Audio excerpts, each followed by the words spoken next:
But I think the main things is at the end of the day, volleyball is volleyball. It's in the same 9x9 court, and the rules are the same. So we.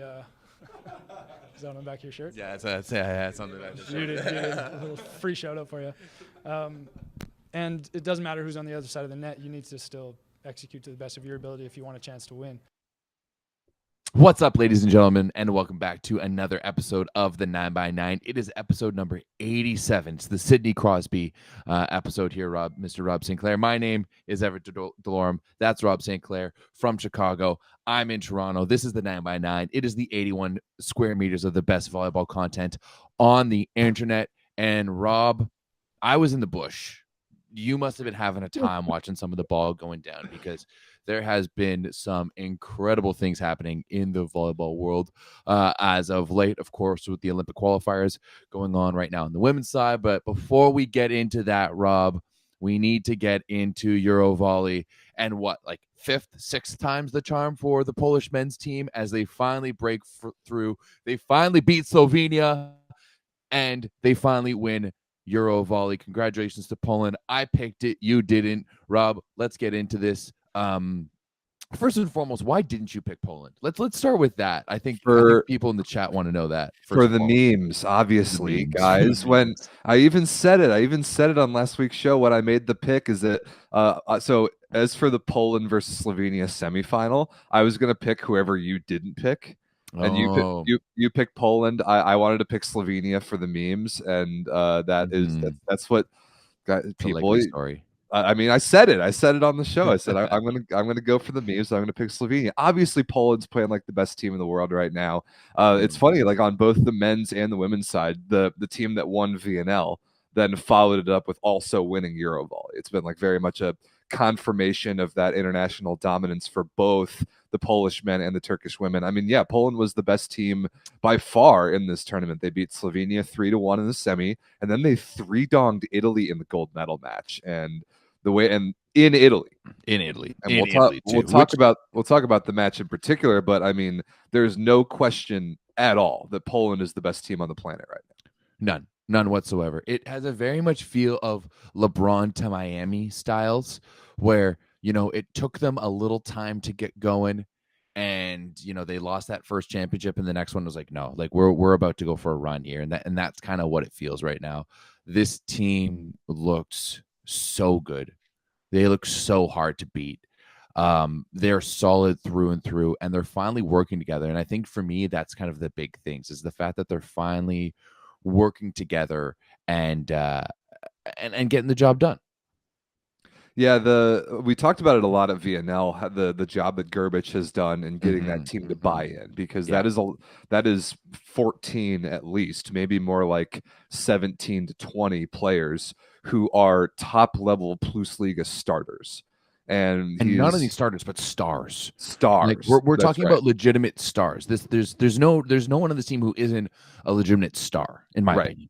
And Nikola Gerbic has gotten them all to buy in to his strategy and his philosophy for this team, and it has gotten Poland over the hump. And they did it in this tournament without Mateusz Biniak, who is one of their starting middle blockers, one of the best servers on the planet. And Norbert Huber steps into the starting lineup in his place, and arguably might have deserved MVP of the tournament. And he was 5 for 9 attacking, 2 blocks, and 5 aces in the final. I mean, the wealth of options that Poland has, and the ability for them to have this next man up thing and not drop their level at any position except maybe setter. And again, I think Janusz deserves a ton of credit. That's 100%. First and foremost, like for me, going from Biniak to Norbert Huber is like, it's just a look over. Sure, Biniak his serving is on a different world, but Huber is right up there. But for me, when I watch this match back, when I look at the stats, how Janusz spread that offense, like 22 attempts for Leon, 22 attempts for Kaczmarek, 14 for Slivka, 11 for Kokonowski. It's just spread so evenly. Like there's no favoritism. They're not just going to one guy. He's just delivering that ball so well, and everyone's getting a shot. Yeah, you couldn't draw up a better set distribution. No. If you're writing a game plan for that match, in 3 sets, you could not come up with a better distribution than what Janusz set in the final. So, you want to talk about the gold medal match? Yeah, a little bit. I mean, to me, it was just domination by Poland. Oh Poland yeah, was always in control. it was. This match. It was serving. It was 1,000% serving. Poland had 11 aces as a team in 3 sets, which is absolutely ridiculous. 5 from Huber, like I said, 3 from Leon. But even more so than the ace numbers, look at Italy's passing stats. Look at them. 33% positive, dude. 33% positive, 22% perfect. They got absolutely served out of the arena. That was the difference. It was. And Daniele Lavia was incredible for Italy. He was their best player throughout the whole tournament. 11 for 20, over 50% kills. What is that? 40% efficiency. He was outstanding. Micheletto was good as well, but they just could not pass the ball. They had 9 total middle attempts and 0 in the first set. They could not set an offense. There was nothing that they could do because Poland's serving was just too good. That was absolutely the difference in the match. Wilfredo Leon was the MVP of the tournament. I thought it was pretty well deserved. I mean, his numbers were good, maybe not great, but his presence from the serving line reminded me of Zenit Kazan, Wilfredo Leon, and that obviously his numbers don't need to be great, right? He's not in a mirror where he's the only guy. Hell, he's got 16 other dudes around him who can all get the job done. And sure, if they need it, Gerbert can come off the bench, and I'm sure he could strap on some shoes and still ball out, right? Like, this team is so studly, and they've finally found that chemistry, that real bonding between them. You can see that they're having fun. They just look like they're going. They have so much confidence, and why wouldn't you? When you're a guy like Slivka or Leon, when you know you have Fornal and Semeniuk backing you up, and Bednarz too, like, you can make, it's not like everything is resting on your shoulders right now, but this is how you need to beat Italy, right? Italy is great in all areas of the game. Passing, maybe not as much.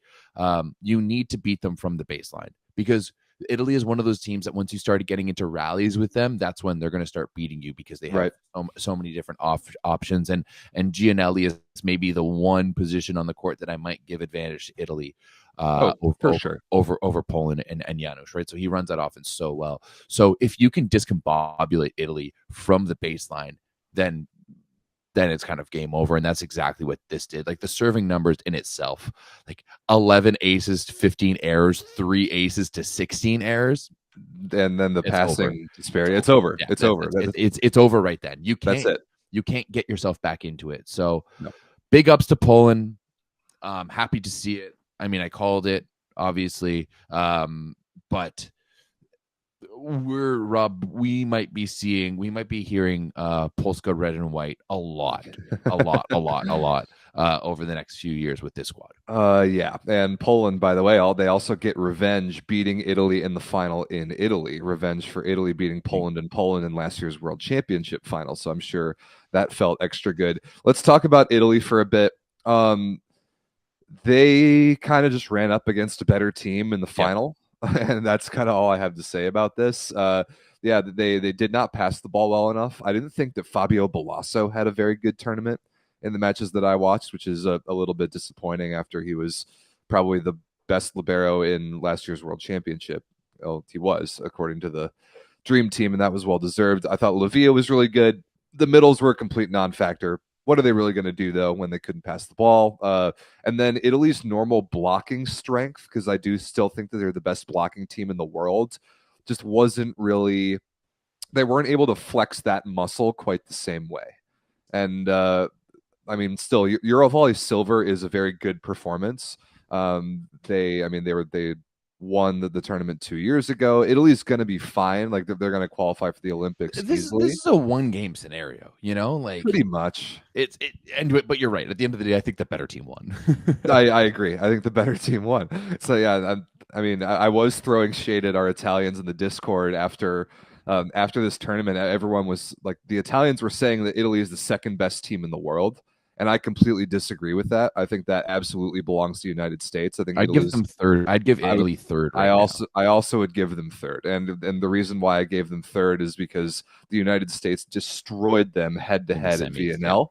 And then all the Italians like, oh, it's VNL. We don't care about VNL. Oh, it's VNL. We never care about VNL. I'm sick of hearing that. Yeah, well, do you care about EuroVolley? Sorry. I mean, as they should. They were the defending champions. They got beat by a better team in the final. So yeah, it's definitely Poland 1, United States 2, Italy 3, in my opinion, in the world right now. Yeah, I mean, Italy just took care of France in the semifinals. And that's in a 3-dong, which I picked.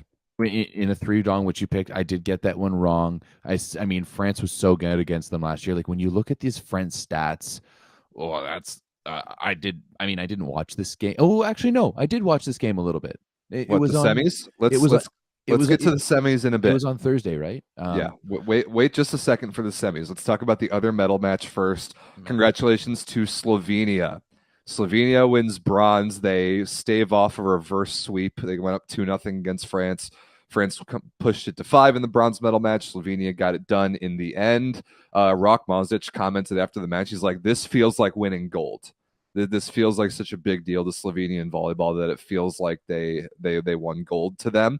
And I mean, ending your tournament on a win after Slovenia took silver the last 2 Euros. But ending it on a win with a bronze might feel, honestly, maybe even a little bit better. And to beat the Olympic champs in France, I'm sure was a huge deal for them.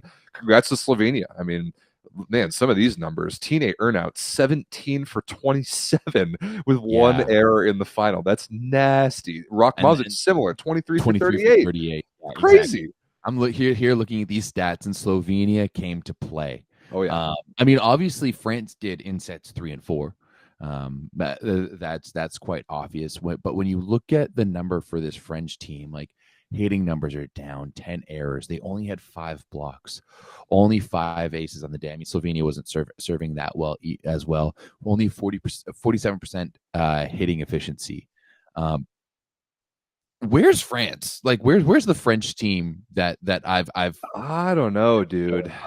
But the big question for me in Slovenia is how much longer is this sustainable? How much longer until Earnout and Chebu and Kozamarinik and that old guard, bow out? And then what's next for Slovenia? Is this the last time we're going to see them on the podium? That's a great question. I mean, we asked the same question 2 years ago.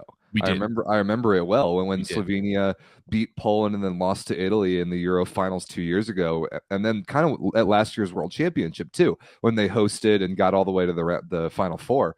We're like, all right, is this it? Is this the last is this the last run for this Slovenian crew? And we've said that twice now, and it wasn't the last run for the Slovenian crew. So good for them. Another EuroVolley medal is an amazing achievement. Yeah. The one thing 4 medals in 5 years is crazy. It's incredible. It's incredible in that continent. The one thing they have left to achieve, the one thing is qualifying for the Olympics. And they have a difficult pool.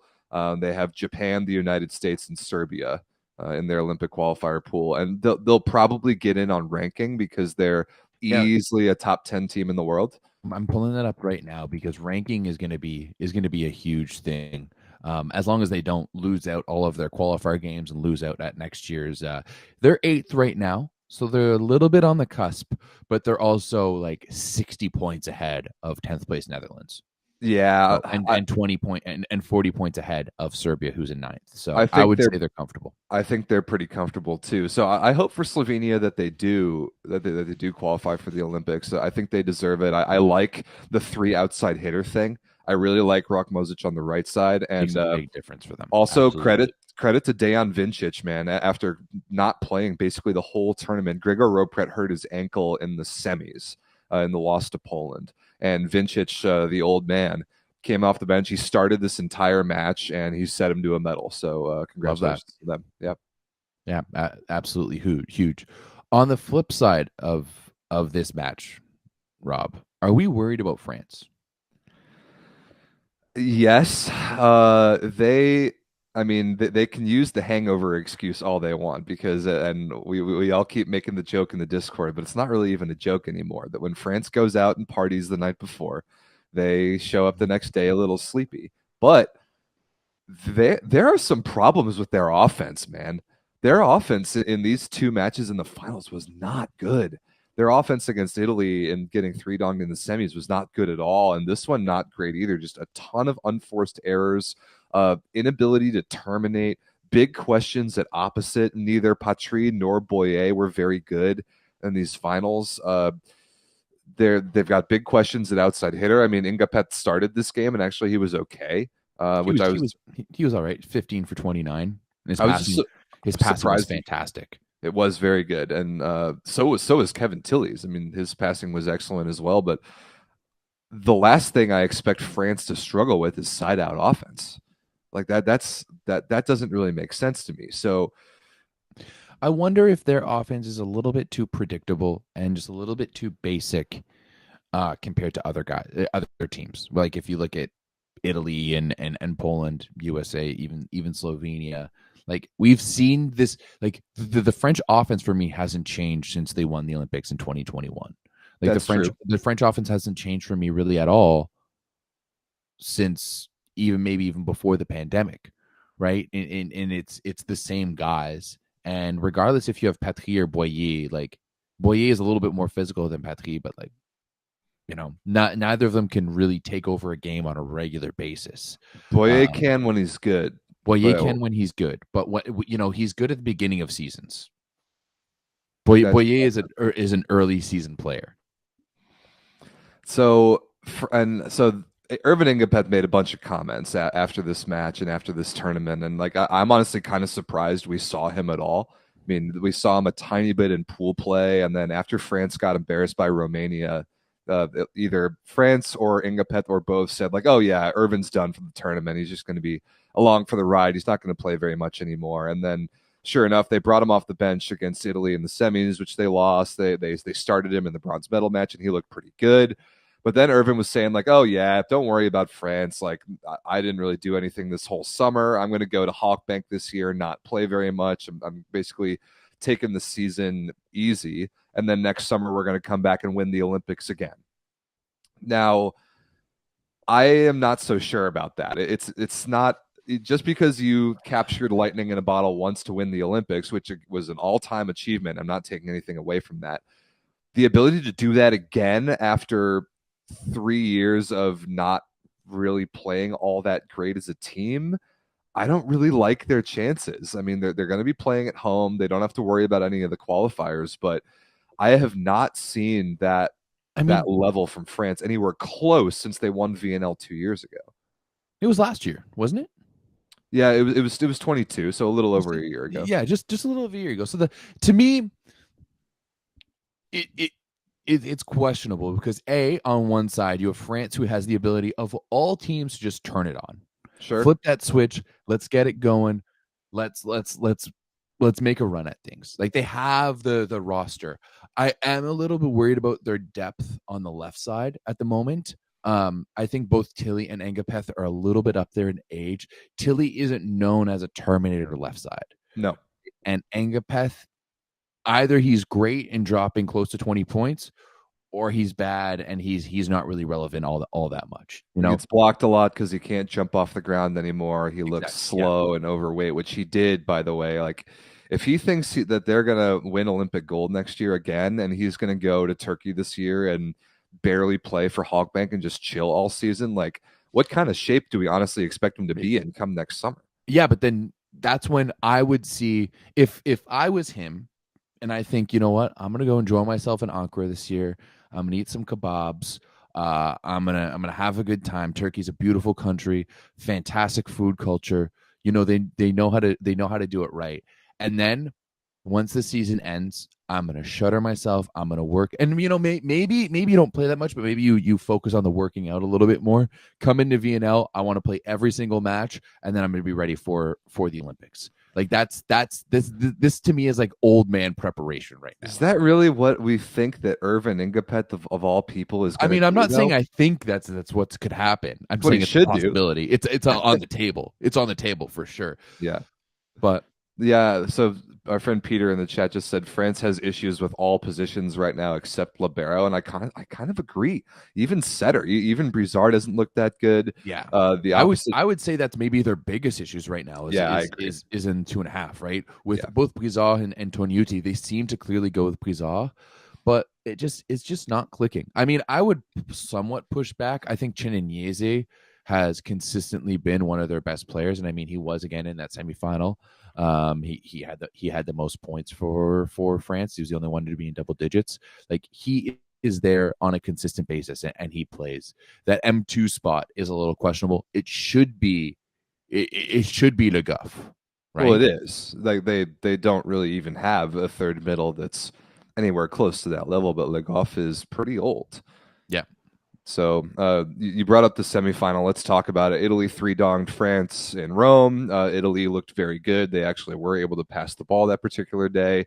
Lavia, excellent, 13 for 22. Romano, excellent, 14 for 24. And offensively, that was actually Italy's biggest difference from the semis to the final, is that Romano wasn't nearly as good. But I will put a lot of that on the serve reception. Yeah.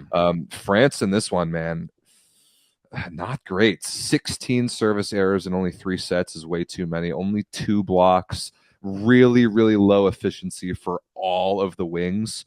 But let's see. Patry 4 for 11. Boyer off the bench 4 for 15. Ingapet 5 for 16. Kevin was good off the bench. He was 5 for 7. That's more like it. But still, like, you need to give him a little bit more volume. If he's hitting at that clip, he's hitting at a 71% efficiency, you need to give him a little bit more volume. That, I think, is the thing for France, is that they're inconsistent on offense, even though their peak levels at every position is really high. Mm-hmm. It takes them about a set to figure out who's working for them that day, and then they have to go from there. But at that point, they're already in a hole the way that they've been playing recently. It was that just like so happened that at the Olympics in Tokyo, every single one of their players was having the tournament of their lives. How sustainable is that?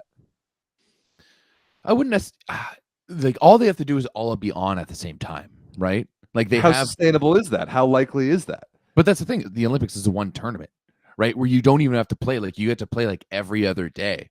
So if there's ever a tournament to be able to do it at, it's the Olympics, right? If there's ever a tournament to turn it on and to get it going for, it's 100% the Olympics. And I mean, they've done it before, so they know how to do that. Now, of course, one of the big things that you need to take into account when we're talking about the Olympics, and this may be a little bit premature, we're acting a little bit like ESPN right now, but I don't mind it. One of the things you need to take into account when you're talking about the Olympics is that 2024 is going to be vastly different from 2021. No fans in the stands, no fanfare, none of that stuff. I'm pretty sure they were locking down on the whole intermingling of the athletes at the last. They were, Olympics. for sure. Right, there was no extracurricular sleepovers, let's say, and there was no condoms getting run through in the athlete village like at other time. You're telling me that's going to be different? It's going to be the same thing in Paris now that the world is back open up? No, that is going to be distraction central. They better double the amount of condoms that they have for the next Olympics, because especially like when you're talking about some of the like the runners and like the cyclists who know they're going to go in and finish like 50th of like 100-person field, you know that they're just going they're going to perform for their one event, and then they're just going to have a good time. There's a lot of distractions when you're looking at the next Olympics. So can France do that? I want to see them turn it on for next season. They need to have a much better season than they did this year.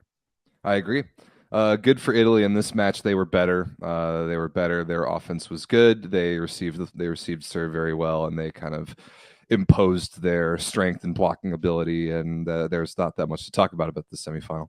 A lot of hate for Gianni in the chat right now.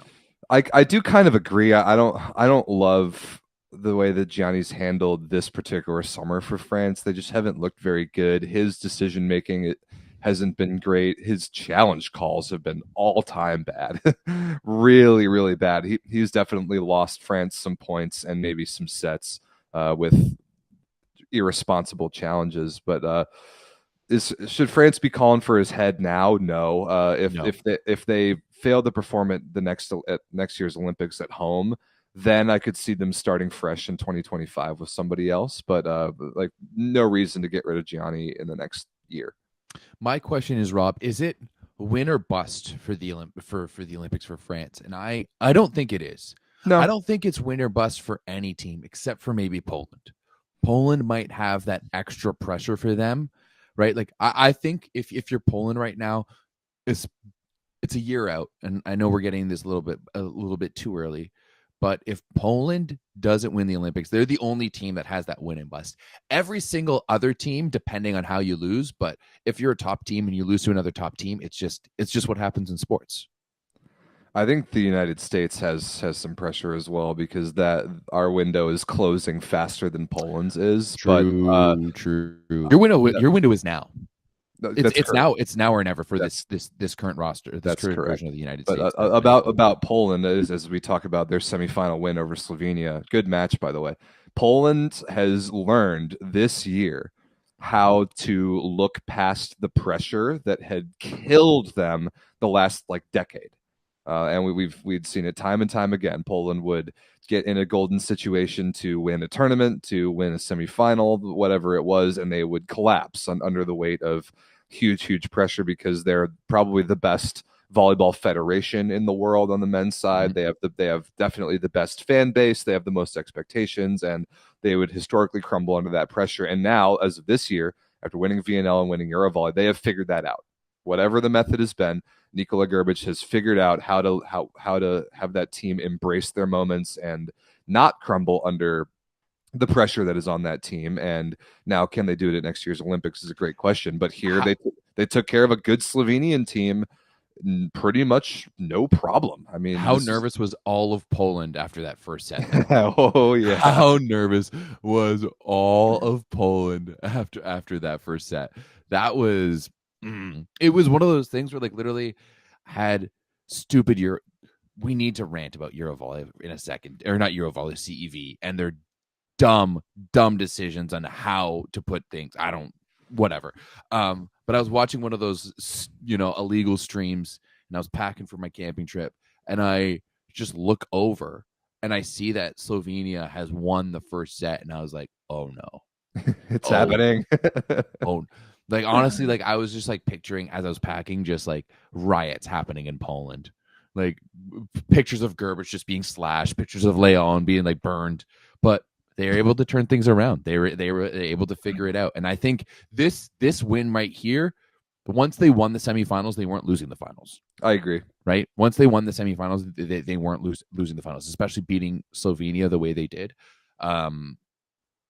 Yeah, just a massive. This might have been the biggest win of the year for them in this semifinal. I think it was. I definitely think it was. I mean, look at some of these numbers in this semifinal for Poland are not good. And the fact that they made it past it, 3 aces to 22 service errors, that's terrible.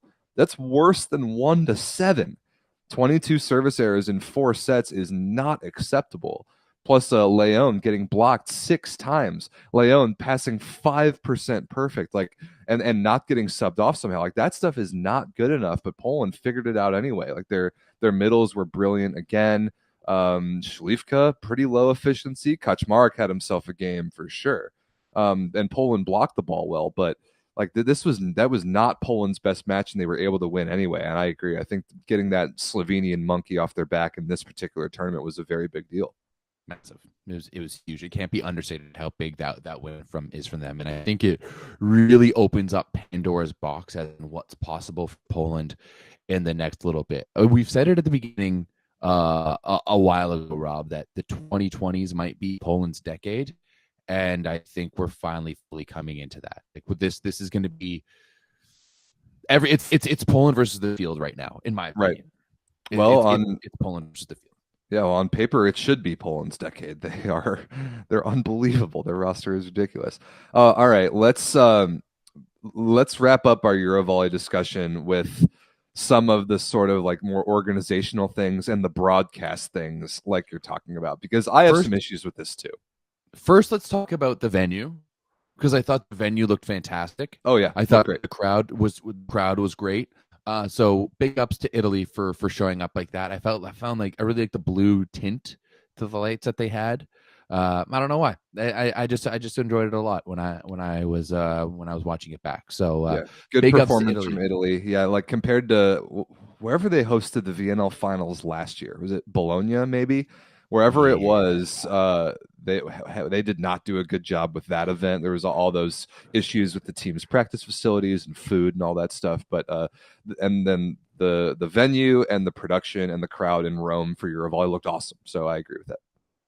Yeah, the venue in itself and on person looks great. However, the CEV's decision to make this like a pay per only event and on YouTube make it $20 to watch was just incredible to me. Not only that, but you have to be a member to watch the highlights. How do we grow the game? How do we get a casual fan if they can't even watch the damn highlights? What are we doing? So bad, so badly mismanaged by the CEV. This is just boomerism at its friggin' finest. Like, what are we doing? It's so bad. It's You so want to fart? bad. That's going to cost you. Like, holy shit.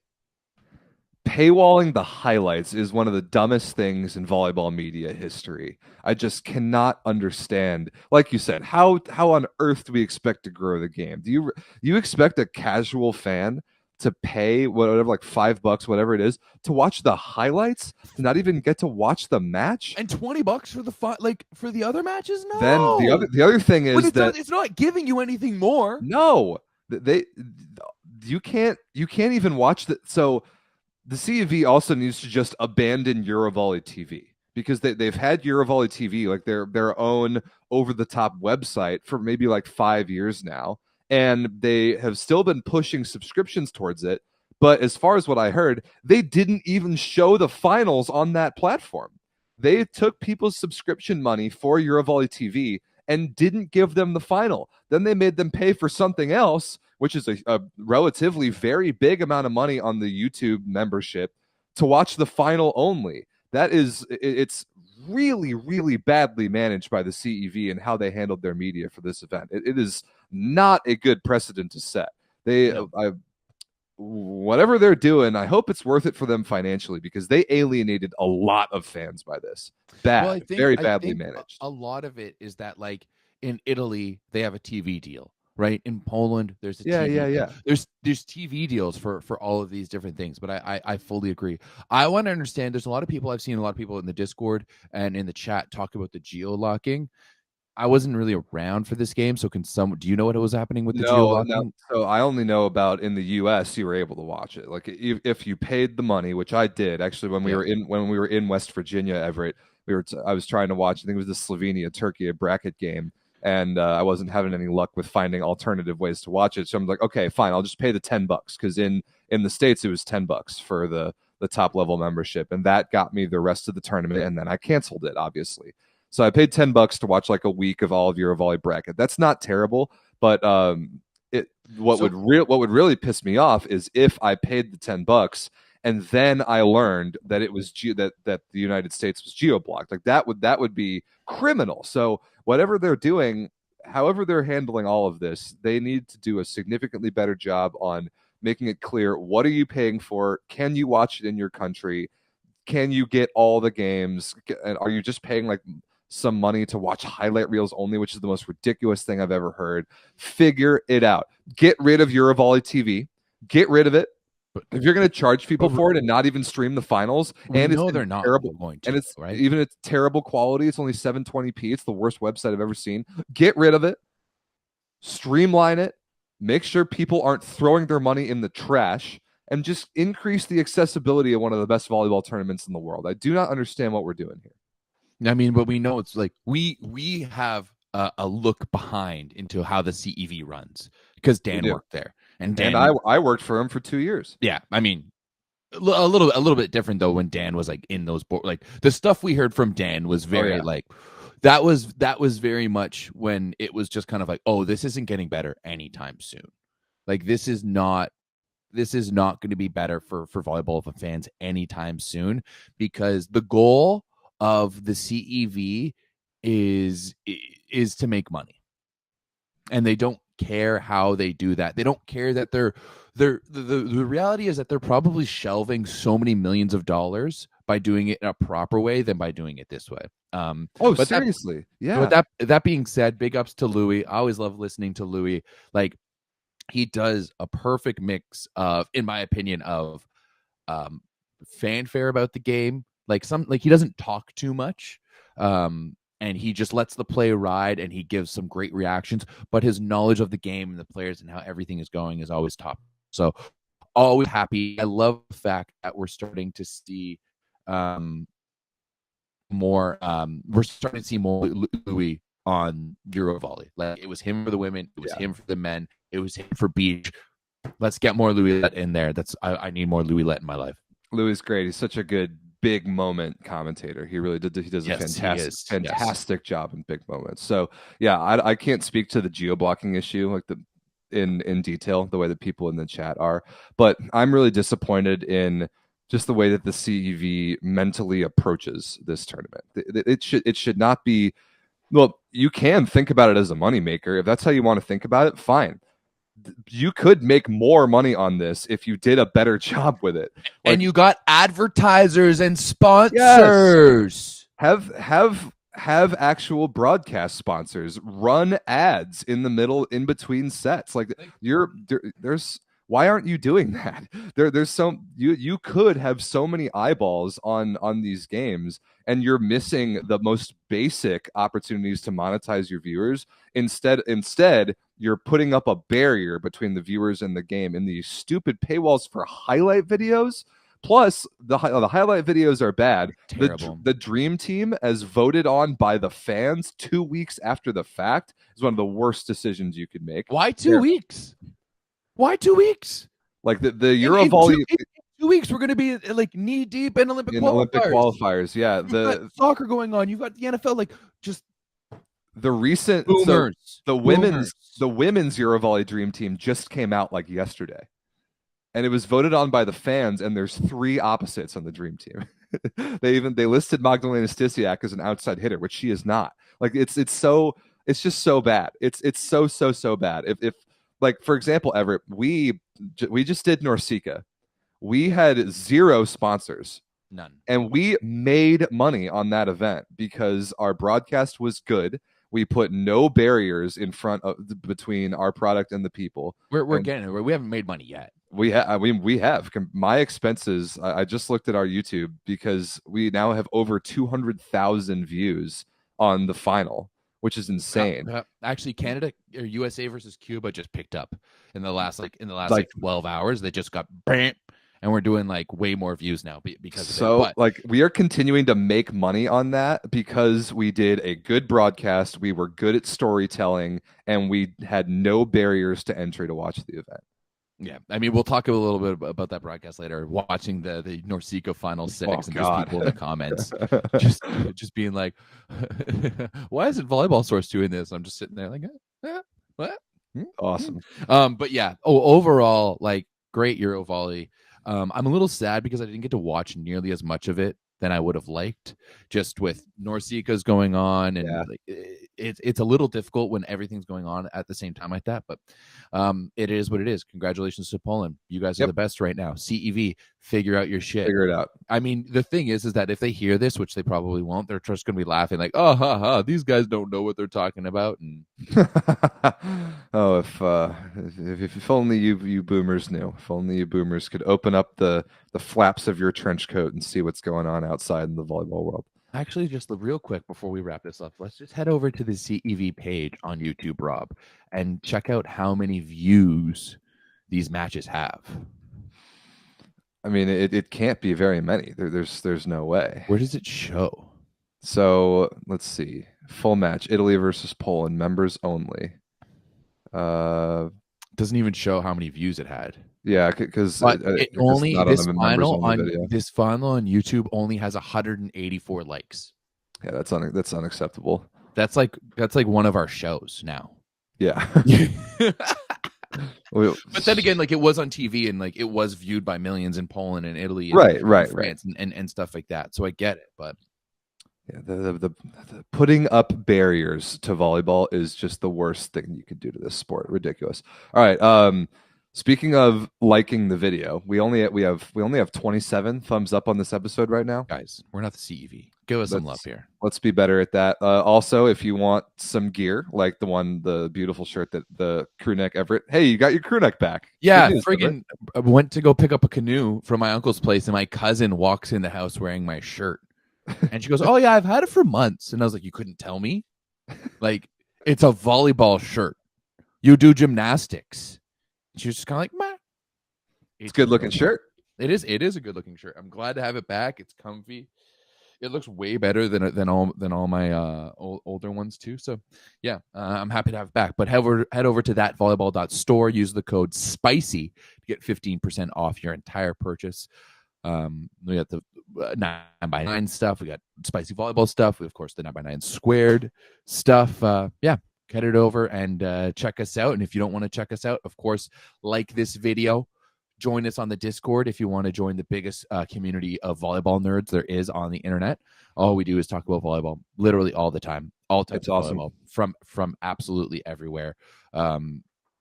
It's honestly hard to keep up. I've said it before, but I'll say it again. It's almost impossible to keep up with everything going on in the Volleyball Source Discord. And then finally, Rob, let's get to our favorite moment. So, Rob, I'm a little disappointed. I did have to run last one, but you never even showed me where Daddy was in last week's show. Well, so can we start with that, please? You're about to find out. So, ladies and gentlemen, welcome to our favorite segment. This is Where's Daddy, where I hide Daddy Stankovic, our hero, in one of our assets during the show, and you all have to find where he is. And when you find where he is, you comment in the main YouTube comment section after the show is over. And if you're the first one to do that, you get a shout out on the following week's show. So last week we were talking about the quarterfinals. And if you see there Poland, after beating Serbia 3-1 in the quarterfinal of EuroVolley, you see up there the guy holding the green water bottle is Huber turned into it is Norbert Hoover. He turned into Daddy Stankovic. I thought that was honestly a pretty good Photoshop job. That is pretty good. That's pretty solid right there. Thank you for that one. Thank you. So there's Daddy Stankovic. We had two people find him right away. Our friends Martin Johnson and Kenny McGraw found Daddy immediately. So nice. Good job to those two. Thanks for playing the Where's Daddy segment. So in this episode, Daddy Stankovic also will appear somewhere. Maybe he already showed up. Maybe he'll show up in the second half of the show as we talk about women's Olympic qualifiers. But when you find where Daddy Stankovic is, you comment the timestamp of where he shows up on the main YouTube comment section after the show is over. And if you're the first one to find him, you get a shout out next week. So keep your eye out for our hero, Daddy Stankovic. Also, big shout out to Kenny Diaper 64 for giving us a shout out for wearing suits for the final of NORCECA. Did wear suits for the final. Yes, that was well received. That was well received. I'm glad we did that. That was a cool touch. Yeah, it was nice. I mean, I wasn't planning on, like, if I had flown there, I don't think I would have. Maybe it's something we have to do from now on, Rob St. Clair. But you know, I was gone for a long time, and the beginning of my travels leading up to West Virginia was a suit. There was a wedding, so I had a suit in my car, and I messaged Rob when I was in Quebec, and I was like, if you can, you should bring a suit because I've got one. And I know you like wearing suits, and I've worn them for streams before. So it's like, if we wear suits to the finals, I think that would be dope. It was dope. All right, let's move on, Everett, to some very, very spicy and very current volleyball news, because literally right now, is there a game going on right now? Is Poland-Thailand started? Poland-Thailand started about 15 minutes ago. Okay. That is in Poland, the furthest west of the three pools of women's Olympic qualifiers. So today is, like, they're just now finishing day 4 of the 7. So they have all of, I guess it's Thursday off. Yep. And then they get started again on Friday morning, which for us for 3 days in a row. Yeah. And it'll be Thursday night to those of us in North America, but there's a lot to catch up on. The pool that is by far the most interesting, and I'm sure Everett's excited to talk about this, is Group A. Group A is ridiculously dramatic, and it got even more dramatic this morning, Everett. We have to start with Canada beating China. Let's go! Let's go! Should have been in 4. Should have been in 4. We had the lead up at. I mean, dude, I'm still. Did you get up this morning and watch this? Oh yeah, I was up. I watched. Awesome. I watched all the sets. I did fall asleep a little bit after the second because Canada got absolutely slapped in the second. And I was kind of like, oh, this is going to go bad. This is going to go poorly. But then I woke up after maybe 10, 15 minutes and saw that we were leading in the third. So I was like, hey, let's just watch this. And hey, we battled. It was... I was talking with Matt Kruger, one of the assistant coaches for the team afterwards, and he was just like, I don't think I'm going to be able to sleep tonight. It was ugly. That was no way to describe it but being an ugly game. But Canada just defeated China in 3. Hell, we went down. We were up 13-11 in the 5th. We went down 14-13, and then we brought it back to win 17-15. So that was absolutely huge. It's a huge win for Canada. Now, when you look at the standings on here, it looks ugly for Canada. We're sitting there in 4th and 5th place. We have 2 wins, only 5 points. I don't really know how. Oh yeah, okay. We won 2 and 3, and then lost another one in. So you just won a bunch of 5-setters. We won 2 5-setters and lost 1 in 5. So that's correct. 5 points. Yeah. However, all of those other teams ahead of us, Serbia. First of all, Serbia's already locked up this pool. Oh yeah. Right. Serbia's already on. They've won 4 wins. It's over. They could play the bench and it doesn't matter, but I really hope they don't. Netherlands, China, Dominican Republic all have to play each other. That's right. And they all have to play Serbia. Canada's only played Serbia, Netherlands, China, Dominican Republic so far, and then over the weekend they're going to play Czech, Mexico, and Ukraine. So this is going to be a really, really, really tight race. For all of these teams. There's been a few upsets. Dominican Republic lost to the Czech Republic. Yes, 5, they did. Which is a big one. Now, if Canada had been able to pull off the win over the Dominican and put us at 3-1 right now, we would be sitting in that second spot. But instead, it's Serbia and then everyone else. Canada did beat the Dutch. That was absolutely huge. That was huge. Now they beat China, lost to the Dominican. And so this pool it's Serbia and then the next 4 teams, and it could be honestly any one of them. This is an absolutely insane pool, by far the most fun pool of the 3. And before we talk about the Canada versus China match, because this stat sheet is absolutely ridiculous, I want to make it clear: Canada absolutely has a chance to finish second in this pool. A huge chance. Absolutely. So like Everett said, Canada already has their 4 most difficult matches out of the way. They've already played all 4 of those top teams. They beat 2 of them. They lost to the Dominican Republic in 5, and they got 3-donged by Serbia. What Canada needs to do... Full 3 points.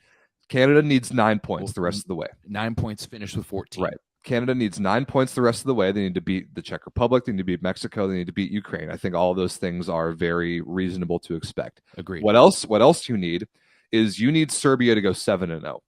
Yes. We need Serbia to be 7-0 and to not even go to 5. Yeah. Right? Just slap teams up and down silly, get all your revenge out, get all your frustration out from VNL, and just go to town on these teams. The Netherlands, yeah, they got a bronze medal at EuroVolley. Shove it down their throats. Yep. China thinks they're good. At home, no, they just lost to Canada. Shove it down their throats. Dominican Republic lost to Czech Republic. Easy money. Get rid of it, right? That's what we need from Serbia right now. Yep. And so you need Serbia to give all of those teams, Netherlands, China, and Dominican Republic, you need Serbia to hand them all their second losses. Yeah. So then Canada will be tied in the win-loss column. At that point, it would come down to points. Canada is not in a good position with points right now because of all the 5-setters. But so not only do Netherlands, China, and Dominican Republic have to play Serbia, they also have to play each other. So that's what I want: straight 3-0 losses to Serbia, and then just 5-setters the rest of the way. Beat up on each other. Beat each other up. Exactly. That's exactly what I want to see. It's going to be tough. I mean, China still has 3 matches. Netherlands still has 3 matches. Both of them need to get more than 5 points. Dominican still has 3 matches. They're even them. They're only 6 points away. They're 2 wins away. All 4 of those teams, those top 4 teams in the pool right now, from here on out, it's a pool of 4 between them. They all play each other only the rest of the way. Each of them have 3 matches left. Each of them are against their other top 4 teams in this pool. And Canada, all they have to do is take care of business against the bad teams in this pool, hope that Serbia goes 7-0, and it is very possible it is very possible that Canada ends up finishing second in this pool, which is insane. It's insane that that's possible. But even if that doesn't happen, the win over China is going to do huge things for Canada in the world ranking. Is that already updated? Let's see. I checked about 25 minutes ago. It wasn't updated. It's up. Then. 8.9 points. Oh, okay. 9 points for Kruger Canada. was telling me he thought it was going to be 8.3. Imagine if we had been able to beat them in 4-2, because we were leading like at the end of in the fourth set late. So if we had been able to beat them in 4, that would have been way more. But that is a huge jump there for Team Canada. Absolutely massive. The rest of the pools, though, Rob, this is the one interesting pool. For sure. Right? And while we're on this pool, I want to talk about some of the matches in particular, because they're really the other 2 pools. I don't think there are any matches to talk about. I want to talk about this Canada-China match a little bit more. Okay, yeah, let's jump into it. I was looking at the stat sheet because I woke up this morning. I saw a clip immediately that Canada won, which blew me away, with Emily Maglio blocking a pipe ball late in the 5th set. This stat sheet is ridiculous, and I looked at it. I'm like, how on earth did Canada win this game? How did Canada win this game? Bro, I watched it. I still don't know. I watched the game. I still don't know how we won. Okay, I'm going to put this stat sheet in the chat right now. You guys need to take a look at this. This is insane. China, 10 aces to only 6 service errors. Yep. China had 19 blocks and lost the match. You had 10 aces and 19 blocks and didn't win the match. Canada, 3 aces to 11 service errors. They got blocked 19 times. They got ace 10 times. Their passing numbers were okay at best. They did hit 40. They hit 28% efficiency as a team. MVP by far. Emily Maglio, 10 for 17, no errors, 9 stuff blocks, including the match winner. That is absolutely ridiculous. I've been shouting this from the rooftops for a while now. Emily Maglio is the most underrated middle in the world. Preach it. Underrated. I'm not saying she's the best. I think she's in the top 10, but she's the most underrated middle in the world. She's a little bit undersized, but 9 blocks in a match like this, finishing off the match was absolutely humongous. Just huge. I can't understate it enough how big she is to this team. Of course, Alexa Gray had 52 attempts. She was 23 for 52, 21% efficiency. Kira Van Rijk, 26 for 57, a 28% efficiency. Those 2 are carrying the load fully heavily, but those numbers aren't bad either. They're not terrible. They're not terrible, right? And I think that's one of the hardest things about playing against China is that they're so consistent. Oh yeah, they're so good on defense. Everyone is good, and Li Yingying is. She made some shots during this game where she's coming across with her left hand OT perfectly into the back corner that you're just like, you can't defend those. Those are absolutely perfect. You know, it's like a Steph Curry fadeaway 3. Like, it's just like, yeah, okay, sure. But truly, Rob, I still don't know how we won this game. Mostly because like the stats are a little bit skewing because like the set, especially that second set when China absolutely dominated, that's where they kind of stat padded a little bit. But it was chaos. And that's the one thing that I would like to see from Team Canada and the women is take that next step up so that it's not always chaos.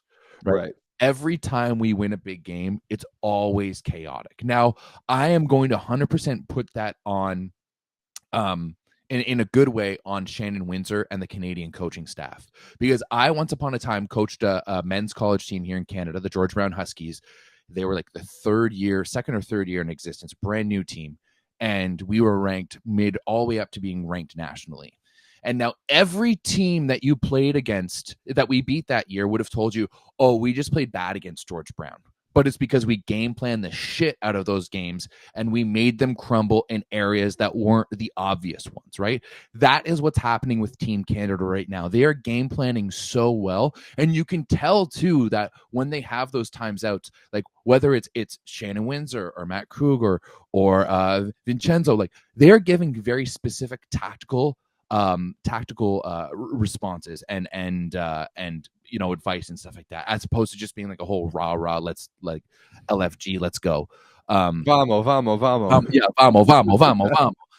So Dude, you can tell that they're game planning so hard, and that's what the athletes are executing on. But I would just like it to be a little bit cleaner so that it wouldn't just kill my heart for Canada is so chaotic. I mean, they can't stop playing 5-setters. I mean, it's however, still they had the hardest scheduled draw you could have asked for. They played the toughest 4 teams first. They beat 2 of them, both of them in 5. And yeah, man, what could have been if they had ended up winning that Dominican Republic game, which I watched. I watched all of that game and was bummed that they couldn't get it done in the 5th set. But yeah, this Canadian women's team is getting so experienced at winning through chaos that when they get into a weird like slugfest 5th set, I'm feeling more and more confident that they're just going to figure it out because they keep on doing it. But you also can't, like in that first set, they were down 21-18, right? Like you can't count them out, right? Whenever it looks like the other team is going to start running away. Well, it's I find with this women's team, it's very on a thin line. Double-edged sword. Either they're going to go and push back and take a run at you, or they're just going to completely crumble and fall apart. Yeah, this Canadian women's team has a tendency to give up a lot of runs midway through sets and then have to make a miracle push at the end to try and figure it out and rescue it. And sometimes they do that. And when they do, it's pretty electric. But yeah, it would be nice to see them play from a leading position a little bit more, especially for your blood pressure, Everett, I'm sure. But I mean, to wrap up this pool, it is legitimately it is possible for Canada to finish second and get a bid. It's possible. I wouldn't say it's likely, but it's possible. No, I would agree that it's not likely. I just want to go through like who's playing who over the next little bit. I put it in our show notes, Everett. The next day that we have on, I guess it's Friday in China. Mm-hmm. It's Thursday night in North America, Serbia versus Dominican Republic, and then China versus Netherlands. The next day, which is Saturday, Serbia versus the Netherlands and China versus Dominican Republic. And then the last day on Sunday, Dominican Republic versus Netherlands and China versus Serbia. So China versus Serbia could be a banger. There could be a lot on the line at that point, or Serbia could already have it locked up. And if that's the case, that would be bad for Canada. If Serbia is 6-0 and they can play the bench and still get a bid, that's bad news for Canada. But you got to keep a very close eye on all 6 of those games. Those Friday, Saturday, Sunday, those top 4 teams all playing each other in a pretty much just a single round robin. Cut the pool in half. Canada's got to go undefeated the rest of the way, but this is by far the most interesting pool. And Canada being good is what has made it so interesting.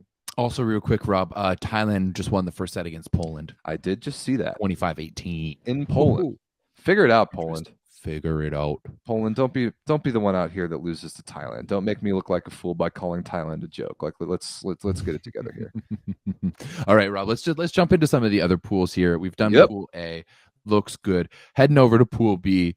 The other 2 pools, there's really no drama. Pool B, you've none yet.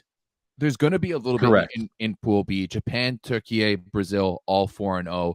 Brazil did have to go to 5. Who did they go to 5 with? Bulgaria. That was a little weird. Okay. Brazil. That'll be a story we're gonna have to follow there. I don't know about that one. I mean, the reality to me is it's going to come down to this weekend for this pool. The 3 top teams: Japan, Turkey, Brazil. I think I'm sticking with. I picked Turkey and Japan from this pool. I'm still sticking with Turkey and Japan. I think Japan's going to beat Brazil. And when do they play them? Sunday. That's the last day. So yeah, Brazil versus Turkey is Friday. Japan versus Turkey is Saturday, and Japan versus Brazil is Sunday. And those are the three most important matches in this pool. I mean, you would pick Turkey to go undefeated. They should be favored against both those teams. So I do think that they're going to get a bid, no problem. But I've still got Brazil to steal one against Japan in the last match. I'm going to stand by that pick.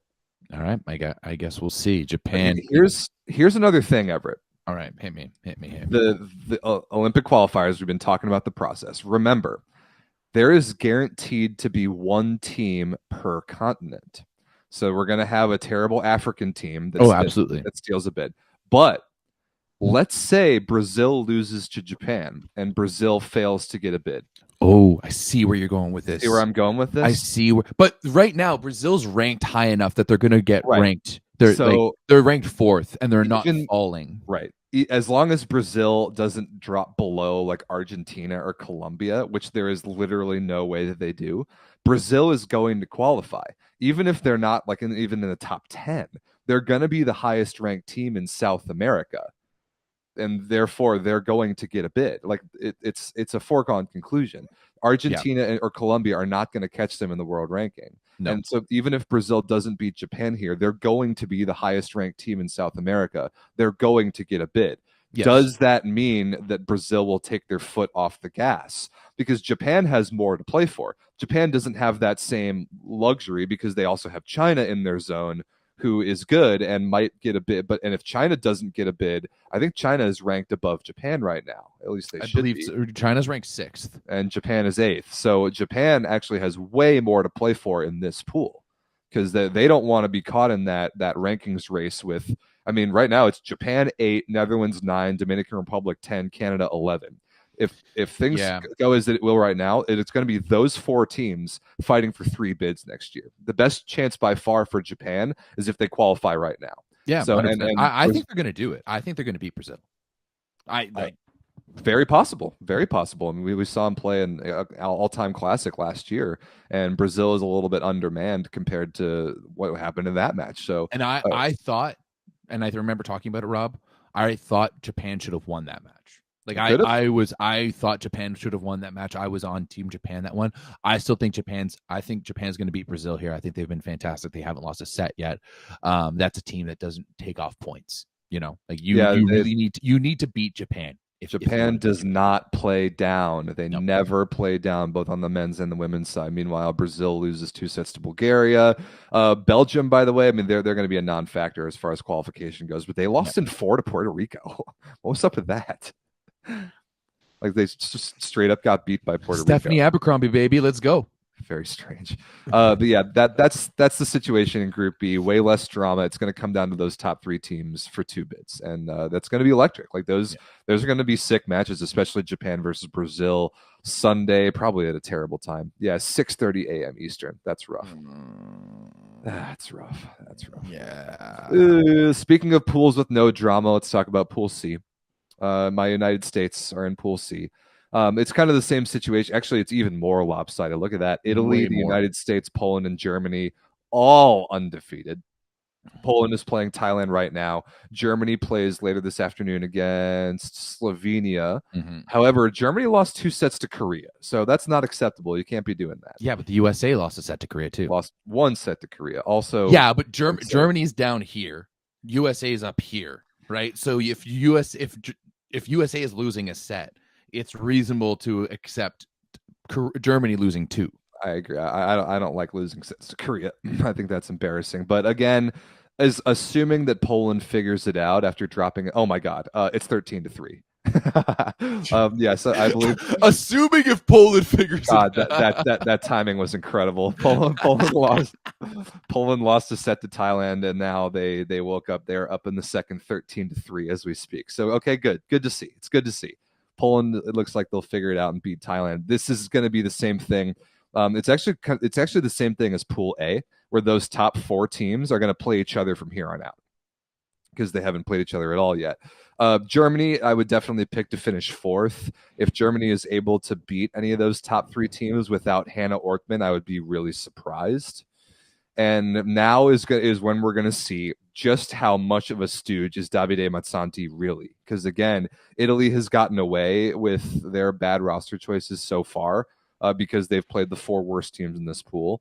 But when it comes down to it, Italy, United States, and Poland, in my opinion, are going to be fighting for 2 bids. And like you and I, Everett, both picked Italy to be the one that misses out last week. I'm curious to see if that holds up, because this pool is going to be pretty spicy. The matches are actually at times when we can watch them, which is great. Italy versus US, 2:45 p.m. Eastern on Friday. Poland versus US, 11:30 a.m. Eastern on Saturday. Poland versus Italy, 2:30 p.m. Eastern on Sunday. Like, those are North American friendly times. So like, I'm going to be locked into all 3 of those games. I'm a little bit higher on Italy than I was a week ago for a few reasons. First and foremost, Antropova looks phenomenal. It does look very good. Yesterday against Thailand, she was 25 for 44, only 1 error. She got 4 blocks and 34 points. Is that inferior competition, though? Well, it is, but like, are those stats inflated because of inferior competition? Thailand is still a VNL team.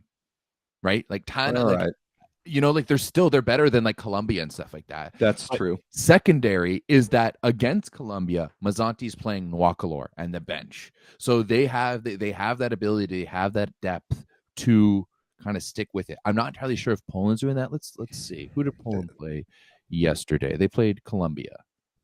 Who did they play? Poland's played all the bad teams as well. Yeah, so but still when they're playing Colombia, they have Woloja out there. They have Stesiak out there. They have Korneluk. Like, they have Rozansky. Like, they have. Okay, I'm a little surprised by that. Right, me as well. By that. Me as well. So in this tournament, it really only comes down. It comes down to 1 or 2 games for the 3 top teams. Right, it's going to come down to the games against the other top teams. But Germany is right there and can take a match off anyone. This one could get spicy over the weekend. It could. And Italy is going to be an interesting one to watch. I think they are the linchpin of this. They are of this pool. I think USA is still going to take it because it's not a final situation, so they don't feel that pressure. So it's still pool play for them, so they're going to be able to be fun. Also, Germany, like, compared to Pool B, where Belgium is the 4th place team, Germany is way better than Belgium. Way better. And like, it's not impossible for Germany to punch above their weight class and randomly steal a match from one of those top teams and really throw a wrench into this thing. Everett, like, I was just thinking just now after looking at Poland and noticing that they played the starters against Colombia, there's kind of 2 schools of thought. And we actually even saw this at NORCECA. Remember when Cuba was playing, I think it must have been the quarterfinal against Mexico? Yeah. And we were thinking, like, all right, what's Cuba going to do? Are they going to start the bench and see how it goes for a set and hopefully try and win the match with the bench? Or are they going to play the starters and get out of there? Like, play the starters, get it done, and get out and go home, hour in a shower. Or are they going to do a hybrid. And I actually like this one the most, where you start the starters, let them play, let them get a little lubed up, you keep them in action, you keep the rust off, and then you pull them out. That's kind of what the United States did, like what the U.S. men did with that tournament. Especially with Matt Anderson, right? Like, and the Cuban men did that a little bit as well. So like, I was thinking that same thing from the Polish perspective. If you're playing Colombia at home, Colombia is garbage, right? Terrible. Now, they maybe playing at home gives a bit of a different factor to this, but like, what's your strategy there? Do you roll out the bench to start the match and like see how they do, hope that they can get it done? Or do you just play the starters and just like get out of there as fast as you can and try and like have as little wear and tear on the starters as possible because the match is so fast? If you start the bench, there's the risk that the bench plays badly. You have to then bring the starters in cold, and that's probably going to go worse for them than if you do it the other way, where if you start the starters, then if they're cruising, then you bring in the bench. It's a very interesting thing to follow with all these coaches, and it seems like why can I never remember the Polish coach's name? I can picture him. Lavarini, yes. Yeah, it seems like Lavarini is going with the method of playing the starters as much as possible against the bad teams. Just get it done, get it over with, get through it. They're about to have a day off and then play their 3 hardest matches. I'm curious to see if they run out of gas. Like, that's going to be a thing to watch. Yeah, I fully agree. Like, I think it's going to be very interesting heading into this weekend. This is where, like, heading into these last 3 days, Friday, Saturday, Sunday, this is where things start to happen. This is it. Yeah. And I think Pool C is very interesting compared to the rest of them, especially with Germany. Like, none of those top teams having lost a match yet. Whoa, things are looking very interesting. Poland, Thailand score check. It is 22-6. There we go. That's better. That's literally better. Yeah. That's a lot more as what we were expecting. That's better. Okay, so Poland, take care of business. Take care of business. Get 3 points. Get out of there. Take your day off and set up for the showdowns. The timing of our show today at Everett actually is really good because we've got showdowns. Like those last 3 days in every pool is going to be the best volleyball. And whenever we come back next week, Monday, Tuesday, whatever it ends up being, that's when we're going to have the most to talk about in terms of individual matches. So I'm really excited to set up the weekends of these pools. Like, this is when it gets serious, and this is when Olympic dreams are made or broken, like straight up. Yeah, especially for those fringe teams. Like, if you're a team like Germany, you need to win, right? You need to win. This is it. Even Poland. Like, where's Poland in the rankings right now? I think they're 7th, and Poland's in a good spot. They're not safe. They're certainly not guaranteed. Like, this pool is still their best chance to qualify, I'd say, because like Italy has less pressure. Italy's 30 points ahead of them. Italy can they picked a terrible roster for this event. If Italy doesn't get a bid this event, they'll still be fine when it comes to next summer. But Poland should feel a little bit of pressure to get it done now, I think. Yeah, I would fully agree, especially being at home as well too, right? Like, just if you're at home, you're in front of your own fans, just get it done. And keep an eye on the United States. I still don't have the best feeling about my girls. I mean, we've lost 2 sets so far. I think we lost 1 to Korea and 1 to Slovenia. Like, yes. Are those red flags? No. We're getting a lot of people in. I still don't love the inability of the left side position to terminate. I still think we're leaning on Jordan Thompson really hard. I'm still a little bit shaky. I really hope that we get a bid through this pool, man. Because if we don't, there's going to be alarm bells going off. I'm still not super convinced. Even in that win over against Slovenia, like, Thompson wasn't great. She was 4 for 11 and got subbed off. Yeah, not good. So that's not good. But Annie Drews was pretty fantastic coming in. She was 11 for 23. Finished the day with 12 points and 2.5 sets work. So that's good. That is good. But yeah, Rob, you're not wrong. That left side position is a little bit of an issue. A little bit of an issue right now. I'm a little bit spooked, just a little bit. Who did they start here? I mean, Plummer came in a little bit later.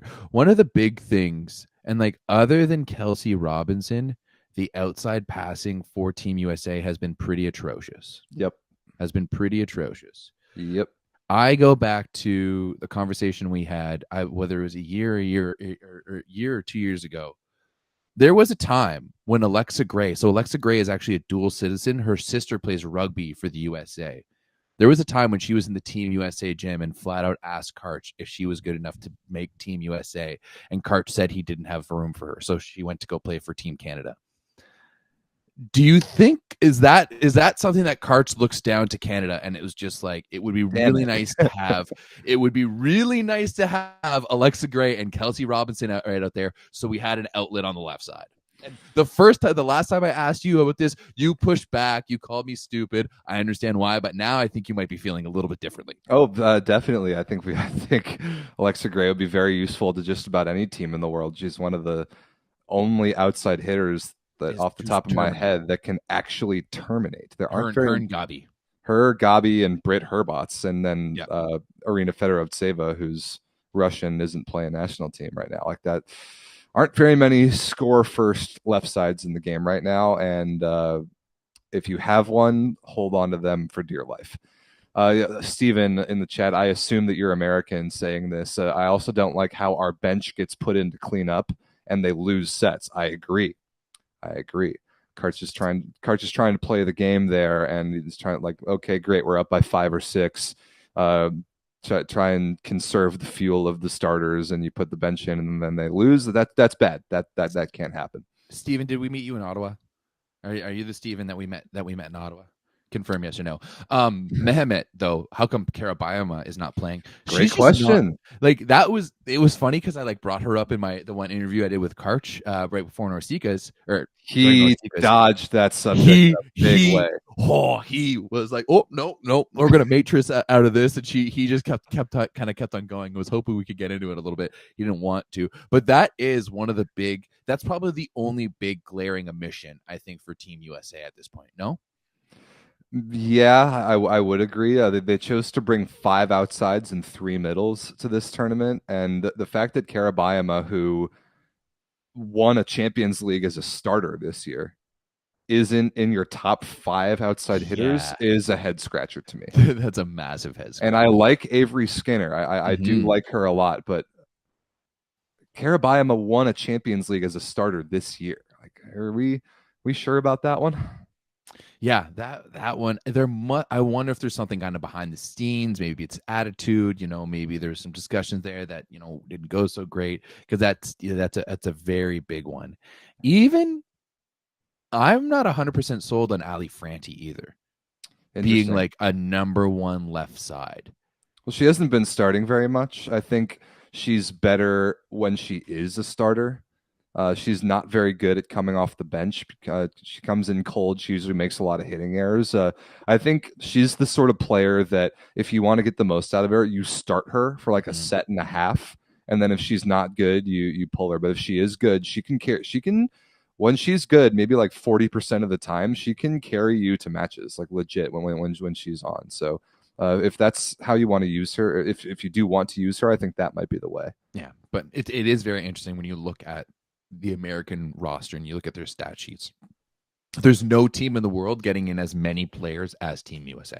Right, and maybe we'll see if it hasn't come back to bite us. I mean, we have 12 points. That's all that really matters. If we lose a set here and there, it doesn't matter as long as we stay at 12 points.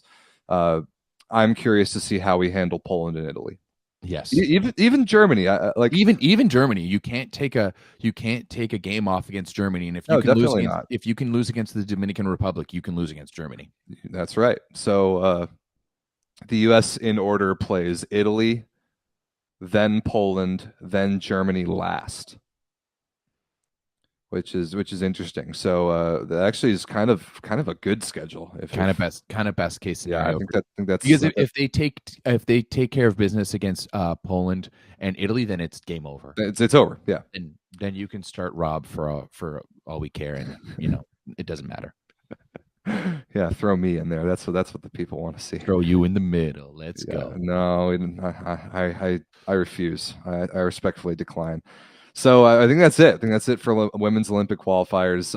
I hope that we set the stage well enough for how spicy this weekend is going to be, because it's going to be electric. And I assume that the format is basically the same for the men, where like the top seeded teams are going to play the bottom seeded teams in those first like 2 blocks of 2 matches, and then those last 3 matches at the very, very end of the tournament are going to be the best. So I think it sets up really nicely to produce some drama. I'm hoping that the matches deliver, hoping that I can actually watch a couple of them that are in North American friendly time zones. And I hope that Canada can pull off a miracle for you, Everett. I really do too. I think it would be amazing. I know how much that program has gone through and how many like trials and tribulations it's been over the years. So I would really love to see the women kind of be able to, because it has such bigger impacts. Like the minute, if they were to qualify for the Olympics this weekend, their funding here in Canada like doubles. Yeah. Right. It goes way up. And it really is a testament, I think, to how much work that program has put in over a number of years. Because like, remember, like 5-6 years ago, this was a group 3 team in the World Grand Prix, right? They were down there with like Australia and stuff. So the way the amount this team has progressed over the years is absolutely phenomenal. So if we were able to somehow sneak in, grab ourselves an Olympic spot, it would just be massive for women's volleyball in this country. So It would be a huge deal. I'm really hoping for it. I'm going to be watching with a tight eye over the weekend. And you all can follow along with it, and you can probably watch firsthand Everett freak out over in the Volleyball Source Discord. So make sure you join that. That is where all the action is going down for women's Olympic qualifiers. These days, Rob, when Canada is playing, I can't be in the Discord because when Canada is playing, if I'm in the Discord, I become target number one, and I can't handle it. There has been times when I've been watching games, like during VNL, there's times when I was watching Canada play, and Sam would like take off Discord from my computer or my phone because it was just too much stress, and I become a target to all you trolls out there who all pretend to be Ronnie. And this is the position that we live in, Everett. This is like I brought it upon myself, and I'm not complaining about it. Absolutely not. But sometimes when I'm a little emotional and there's some things on the line for me and my country, I pull myself out of those scenarios as to not get snippy in the chat, let's say. So it's very big of you to do that. So join the Volleyball Source Discord, everyone. It's going to be a great weekend for women's volleyball. I'm excited about it. We'll be back on the 9x9 next week to congratulate the 6 teams that do get Olympic bids, and then next week we'll preview the men's Olympic qualifier because it starts on the 30th, right? So we've got about a week and a half until that goes down. It'll be fun. All right, Rob, there is one more event left here to chat about currently going on. We're going to talk about Final Six. Might as well. Well, just briefly, we're going to chat about the NORCECA Final Six. I doubt you even have an asset for it. No, I don't. As someone said yesterday, or maybe in the Discord, that this is a C team event, and you're very much right. This is a C team event, except for the USA. So like when I look at these rosters, like Dominican sent a different team than they did too. Like you've got some of the same guys, like Ortiz is there, one of our favorites. Our boy Almonte as well. Bisman Almonte is still doing a serving sub. Puerto Rico has the same team, but we've already know that that's kind of a B team. They're missing a few of their other guys. Mexico, it's most of the same team, but once again, we know it's a B team. Canada, it's a C team technically because it's the B team without any of the professional players. But the USA, Rob, went with a very interesting roster, and you've got a whole plethora of professionals: Pat Gassman, Mike Marshman, Jordan Ewart, Jalen Penrose from out of nowhere, 30 years old, 29 years old, playing with like Rowan and Champlin. These kids are still at UCLA.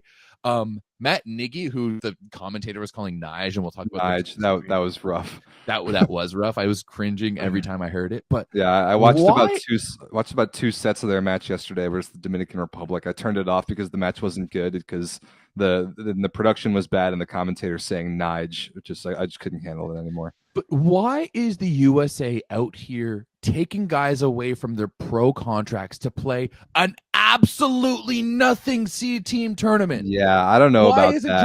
Why isn't Jordan Ewart with St. Nazaire, right? Why aren't any of those guys with their pro teams? If you're with a pro team, don't be in Edmonton right now. Go play pro. Yeah. The level that you're going to play this week is way lower than what you'd be doing over in Europe for your club team. I don't really understand this. If you're going to go young, go young. If you're going to bring Andrew Rowan, who's 18, 19, whatever he is, go young. Lean into it. I agree. Where's Jacob Pasteur? Where's right? Like there's so many different guys who are so good in the NCAA and could be out there, right? Like every single guy on the Canadian team roster is a U Sports guy, right? Right. And as they should be. As they should be. Yeah, for the US, like it's some of the similar guys that went to the Pan Am Cup down in, was it Mexico, where we lost to Canada? The like similar group to that I understand because that was in August. Like that was before anybody was going back to Europe or at the very, very, very beginning. Now it is late September. Let these guys go. Marshman and Gassman need to go to Chaumont. They need to go over there and start playing with Joe Worsley. Jordan Ewart needs to go to Saint Nazaire. Jalen Penrose needs to go back to the Japanese B League or wherever it is that he's playing. Like if these guys are, Matt Niggy needs to go to Lundberg. Like these guys need to be going over there now. And that's like another thing too. Like, who's picking these teams for the USA, and where is the someone being like, "Hey guys, Jalen Penrose isn't it.